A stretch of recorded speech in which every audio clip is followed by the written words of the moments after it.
Evening, all. Um, Hopefully, it'll be a quick video. Wife and I were just talking about militias, and she doesn't want anything happening to me.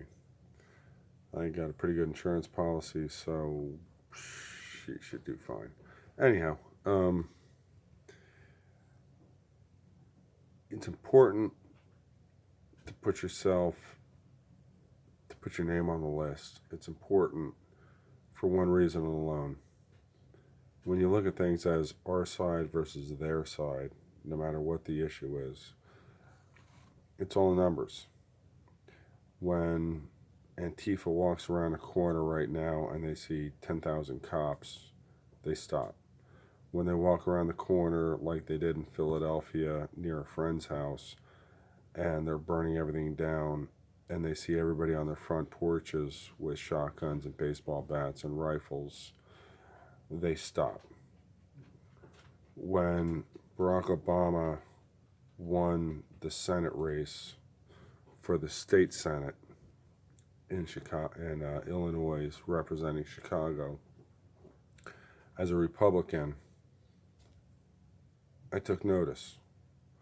They put a microphone in front of Ted Kennedy, and they said, "What do you think of Barack Obama winning the South Side of Chicago?" And he said, "Oh, that's great, that's great, that's great." And they said he's a Republican, and you just saw the life disappear from Ted Kennedy's face.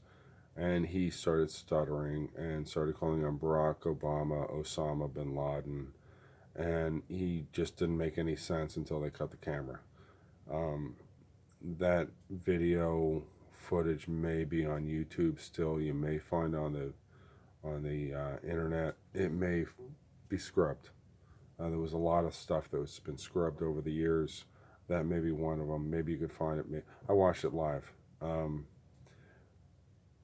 But being reasonably conservative, libertarian, when I heard that, I checked into this guy, and I found out all about him.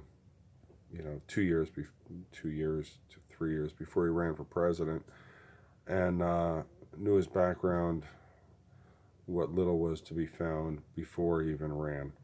And he was a Democrat. He was a community organizer. The Republican side of the ticket was vacant, so he put his name in as a Republican. The Republican Party accepted him, and then he had dirt on the Democrat incumbent, so he brought that up, and by the time the election happened, the incumbent Democrat was in prison and being held, and even though he only got like 25 votes, he won because he won by default because the other guy was in prison.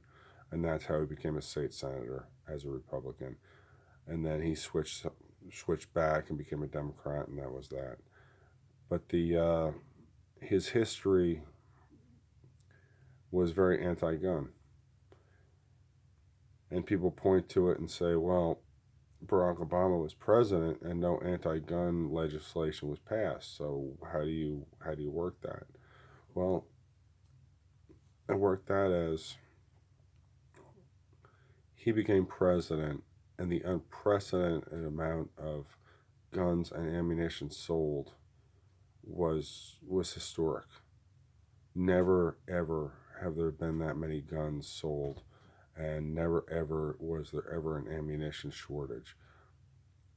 So, in essence, our side was arming up, and their side knew it.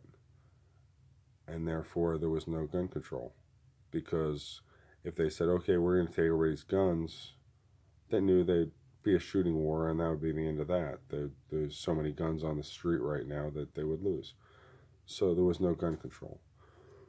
Having said that, it's important to put your name out there. It's important to be out there, have your face out there, and say, this is my side. Because if your side outnumbers the other side will do nothing. It's not, nobody wants to charge valiantly to the slaughter. Everybody wants to charge in and win. And when the numbers are really bad, nobody charges in. So That's it. If there's some kind of organization, some kind of state militia, some kind of anything, put your name on it, because that's the only thing that's going to save you.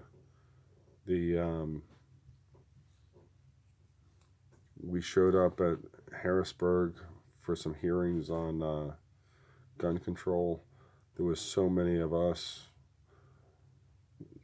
Guys got there early. They waited for the janitor to open the door. They charged in the door. They got in the hall. When the hearing room was open, they filled the hearing room.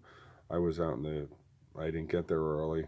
I was out in the, outside of the building. The building was surrounded. When the buses of the anti-gun people showed up, the buses stopped. The guy got out, looked around, saw all of us, and the buses kept going.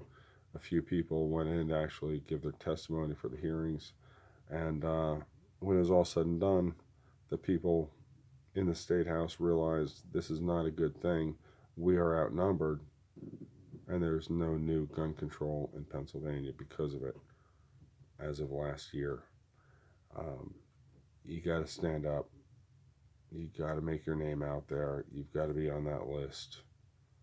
Otherwise, bad things are going to happen to you. Your rights will be taken. They'll be taken without any thought.